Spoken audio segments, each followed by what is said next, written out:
আসসালামু আলাইকুম প্রিয় দর্শক, আজকে নিয়ে এসেছি আপনাদেরকে এক্স এম্পায়ারে। আজকে এক্স এম্পায়ারে ডেইলি ইনভেস্টমেন্ট হচ্ছে প্রথমে আছে মিডিয়াম রিস্কের রিয়েল এস্টেট ইন নাইজেরিয়া। আমরা এটা পরিপূর্ণ করে আইল বি লাইকিতে ক্লিক করলেই পেয়ে যাবো আজকের রিয়েল এস্টেট নাইজেরিয়া এবং ডেইলি ইনভেস্টমেন্টের প্রথম কার্ডটি, এবং দ্বিতীয়টি হচ্ছে মিডিয়াম রিস্কের মধ্যে গোল্ড মাইনিং টুলস। এটা আমরা পরিপূর্ণ করে আইল বি লাইকিতে ক্লিক করলেই পেয়ে যাবো আজকের সেকেন্ড কার্ডটি, এবং the last and final card is unicorn BD.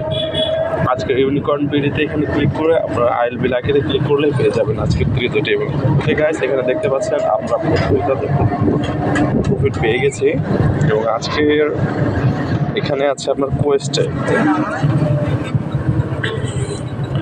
আজকের কোয়েস্টে রিডল অফ দ্য ডে হচ্ছে HASH লিখে আপনারা চেক অ্যান্সারে ক্লিক করলে পেয়ে যাবেন আজকের রিডল অফ দ্য ডে।